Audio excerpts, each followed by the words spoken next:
Welcome back to city news. ఈ నెల 19వ తేదీ ఆదివారం జరగవలసిన శ్రీ వాసవి కన్యకా పరమేశ్వరి దేవస్థానం సత్రం కమిటీ సర్వసభ్య సమావేశం వాయిదా వేసినట్లు కమిటీ సభ్యులు తెలిపారు. శనివారం ఆలయ ప్రాంగణంలో ఏర్పాటు చేసిన విలేకరుల సమావేశంలో వారు మాట్లాడారు. జూన్ 6వ తేదీ వరకు ఎన్నికల కోడ్ అమల్లో ఉన్నందున ఎటువంటి సభలు సమావేశాలు నిర్వహించరాదని పోలీసు వారి ఆదేశానుసారం సమావేశాన్ని వాయిదా వేసినట్లు తెలిపారు. ఈ కార్యక్రమంలో Maddali Seshachalam, municipal vice chairman Malepati Hariprasad, Nookala Bhaskar, Granthi Venkata Visweswara Rao తదితరులు పాల్గొన్నారు. ఆ పోలీసు వారు సత్రం కమిటీ వారికి ఫోన్ చేసి మీరు సర్వసభ్య సమావేశం పెట్టుకున్నారంట కదా, ఇది ఎలక్షను మన జరిగినటువంటి 13వ తారీఖు జరిగినటువంటి ఎలక్షన్ కోడ్ ఈ నెల వచ్చే నెల 6వ తారీఖు దాకా ఉంది కాబట్టి ఈ కోడు అయ్యే వరకు కూడా ఎటువంటి సర్వసభ్య సమావేశాలు పెట్టకూడదని ఇంటిమేషన్ చేయటం జరిగితే మేము ఆల్రెడీ సర్వసభ్యులందరికీ కూడా మేము లెటర్ ద్వారా ఇంటిమేషన్ ఇచ్చాము. మేము డేట్ ఫిక్స్ చేసుకొని పెట్టుకున్నాం కాబట్టి ఈ సంగతి కోడ్లో పెట్టకూడదని మాకు తెలియదు కాబట్టి మేము ఇచ్చుకున్నాం కాబట్టి మాకు అవకాశం ఇవ్వాల్సింది. కానీ ఆ పోలీసు వారిని మేము దేవస్థానం సత్రం కమిటీ తరఫున రిక్వెస్ట్ చేయడం జరిగింది. అది మేము పై ఆఫీసర్లకు కనుక్కొని అవకాశం ఉన్నది లేనిది చెబుతానన్నారు. అలా జరిగి 2 రోజులు అయింది.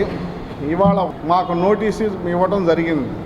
ఏమిటంటే 6వ తారీఖు వరకు కూడా మీకు ఎటువంటి సర్వసభ్య సమావేశాలు కానీ ఎలక్షన్స్ కానీ ఎటువంటి సభలు కానీ చేయకూడదు. అవి కనుక మీరు ఉల్లంఘించి పెడితే మీ మీద చట్టపరమైనటువంటి చర్య తీసుకోవాలని మాకు ఒక నోటీస్ ఇవ్వడం జరిగింది. విలేజ్ యాక్షన్ ప్లాన్ లో భాగంగా తెనాలి వ్యవసాయ సబ్ డివిజన్ పరిధిలోని వ్యవసాయ అధికారులకు అవగాహన కార్యక్రమం నిర్వహించారు. సుల్తానాబాద్ లోని మార్కెట్ యార్డు ప్రాంగణంలో విఏఏ, విహెచ్ఏ, ఎంపీఈఓ, ఏఈఓలకు ఈ అవగాహన కార్యక్రమం నిర్వహించారు. ఈ కార్యక్రమాన్ని జిల్లా వ్యవసాయ శాఖ అధికారి నున్న వెంకటేశ్వర్లు హాజరై అవగాహన కల్పించారు. తెనాలి వ్యవసాయ సబ్ డివిజన్ పరిధిలో ఆర్బీకేలలో ఉన్న రైతుల వివరాలను ఈ విలేజ్ యాక్షన్ ప్లాన్లో పొందుపరిచి ఉన్నత అధికారులకు నివేదికను పంపించడం జరుగుతుందని, అక్కడి నుండి ఈ నెల 26వ తేదీకి గుంటూరు వ్యవసాయ శాఖ కార్యాలయానికి నివేదికను పంపించడం జరుగుతుందని వ్యవసాయ శాఖ అధికారులు తెలిపారు. సమావేశంలో ఏడీఏ ఉషారాణి తదితరులు పాల్గొన్నారు. ఈరోజు మన తెనాలి సబ్ డివిజన్ లెవెల్లో 3 మండలాల్లో ఉన్నటువంటి విఏలకు, అలాగే వ్యవసాయ అధికారులకు, ఏఈఓలకు, విహెచ్ఏలకు, ఎంపీఓలకు sub division level review meeting జరిగింది. ముఖ్యంగా దీన్ని జరుపుకోవడంలో ఉన్నటువంటి ఇంపార్టెన్స్ ఏంటంటే విలేజ్ యాక్షన్ ప్లాన్ అనేది ఇంతకుముందు మనం గతంలో తయారు చేస్తూ ఉండేవాళ్ళం, కానీ ఇప్పుడు ఆర్బీకే లెవెల్ యాక్షన్ ప్లాన్ అనేది మన ఆర్బీకే స్థాయిలో ఉన్నటువంటి పర్సన్ తయారు చేయాల్సినటువంటి ఆవశ్యకత ఉంది. ముఖ్యంగా ఈ విలేజ్ యాక్షన్ ప్లాన్లో ఏముంటుందంటే టోటల్ ఫార్మర్స్ ఎంతమంది ఉంటారు, కౌలుదారులు ఎంతమంది ఉంటారు, ఉమెన్ ఫార్మర్స్ ఎంతమంది ఉంటారు, మెన్ ఫార్మర్స్ ఎంతమంది ఉంటారు, ఎంత ఎక్స్టెంట్ ఉంటుంది, వాళ్ళ యొక్క లైవ్ స్టాక్ ఏంటి, వాళ్ళ యొక్క ఇరిగేషన్ సోర్స్ ఏంటి, మరి వాళ్ళు వెట్లాండ్ ఎంత, డ్రై ల్యాండ్ ఎంత అనే తర్వాత వాళ్ళు ఏ రకమైనటువంటి విత్తనాలు వాడుతున్నారు, ఎంత ఫర్టిలైజర్స్ వాడుతున్నారు, ఎక్కడి నుండి తెచ్చుకుంటున్నారు, అలాగే గ్రీన్ మాన్యూర్ వాడుతున్నారా, గ్రీన్ మాన్యూర్ సీడ్, తర్వాత వాళ్ళు మామూలు వ్యవసాయం చేస్తున్నారా, లేకపోతే ఆర్గానిక్ ఫార్మింగ్ చేస్తున్నారా, న్యాచురల్ ఫార్మింగ్ చేస్తున్నారా, ఇలా రకరకాల ఒక రైతు యొక్క డేటా, అంటే ఒక ఆర్బీకే స్థాయిలో ఒక 300 మంది రైతులుగానే ఉంటే ఆ 300 మంది రైతుల యొక్క డేటా అంతా. మామిడి పండ్లను కృత్రిమంగా మగ్గపెట్టి వినియోగదారుల ఆరోగ్యంతో వ్యాపారులు చెలగాటం ఆడుతున్నారని గద్దపూరి కన్జ్యూమర్ ఫోరం అధ్యక్షులు హరిబాబు మండిపడ్డారు. సహజసిద్ధంగా మామిడి పండ్లను మగ్గనీయకుండా లిక్విడ్ కార్బైడ్లో ముంచడం వల్ల మామిడి పళ్లు పసుపు రంగులోకి మారుతున్నాయని వివరించారు. ఫుడ్ సేఫ్టీ అధికారులు పళ్ల మార్కెట్లపై దాడులు చేయాల్సిన అవసరం ఉందని చెప్పారు. కార్బైడ్ లిక్విడ్ అనేది వచ్చింది. ఈ లిక్విడ్లో ఇలాగా ముంచేసి ఆకుపచ్చగా ఉన్న మామిడి పండుని ఇలాగ ముంచేసి తీయంగానే పసుపచ్చ కలర్కి వచ్చేస్తుంది. ఇదన్నీ కూడా గట్టిగానే ఉంటాయి, చూడండి పండింది కాదు అది. కానీ కృత్రిమంగా పండియటం వల్ల దాన్ని మనం తీసుకుంటాం వల్ల గ్యాస్ట్రోఎంట్రాలజీ డాక్టర్ గారి దగ్గరికి వెళ్ళాల్సి వస్తుంది. అలానే సాయంత్రం ఎప్పటికీ వాంతులు, విరోచనాలు, తలపోటు ఇవన్నీ రావడం జరుగుతుంది. దీనికి కారణం కూడా ఏంటంటే ఇదే.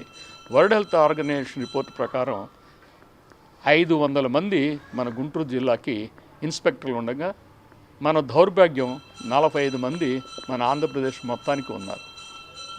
వీళ్ళు వివిధ రకాలుగా వాళ్ళు సేవలు వినియోగిస్తున్నా సరే అది వినియోగదారులకి చాలా బాధాకరంగానే ఉంటుంది. వైఎస్ఆర్ కాంగ్రెస్ పార్టీకి ప్రతిపక్ష హోదా కూడా దక్కదని మాజీ మంత్రి దేవినేని ఉమా ఎద్దేవా చేశారు.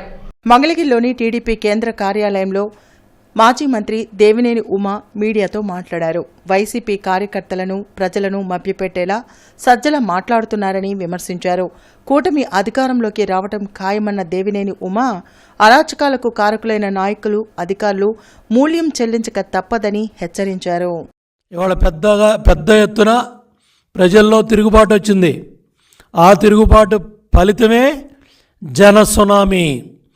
ఆ జనసునామీ దెబ్బకే మీకు గంగుర్లు ఎత్తుతూ ఉన్నాయి. ప్రతిపక్ష హోదా కూడా దక్కదని మీడియా ఘోషిస్తూ ఉంటే, సర్వేలు ఘోషిస్తూ ఉంటే, ఇవాళ సజ్జలు వచ్చి ఏ కార్యకర్తను నమ్మిద్దామని, ఏ నాయకుడిని నమ్మిద్దామని నువ్వు మళ్ళీ బురజల్లే కార్యక్రమాలు చేస్తున్నావు. జగన్మోహన్ రెడ్డి కళ్ళల్లో ఆనందం చూద్దామనో, సజ్జల రామకృష్ణారెడ్డి డైరెక్షన్లోనో ఇవాళ చదువుకున్న ఉద్యోగాలు, మీరు కష్టపడి చదువుకున్న ఉద్యోగాలన్నీ కూడా రేపు జైలు పాలు అయ్యే పరిస్థితి ఉంటుంది. ఇవాళ జగన్మోహన్ రెడ్డి మాటినో, ఏ సజ్జల రామకృష్ణారెడ్డి మాటినో, మీరు చేసే అధికారులు చేసే తప్పులకి మీరు మూల్యం చెల్లించుకుంటారని కూడా నేను తెలియజేస్తా ఉన్నా. బ్రహ్మాండమైన మెజార్టీతో ఎన్డీఏ కూటమి అధికారంలో రాబోతుంది.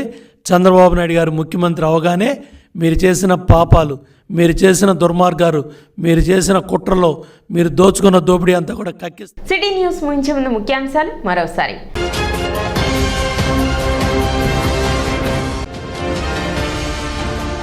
ప్రభుత్వ, ప్రైవేట్ ఐటీఐల్లో 2024-25 విద్యా సంవత్సరానికి ప్రవేశాల కోసం అర్హులైన విద్యార్థులు జూన్ 10 లోపు ఆన్లైన్లో దరఖాస్తు చేసుకోవాలి. చిండావూరు ITI principal రావిచ్చిన Venkateswarlu.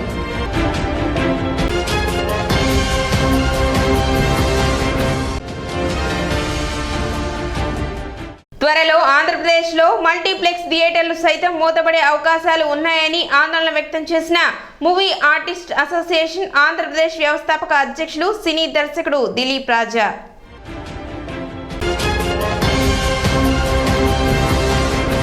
City news ఇంతటితో సమాప్తం. నమస్కారం.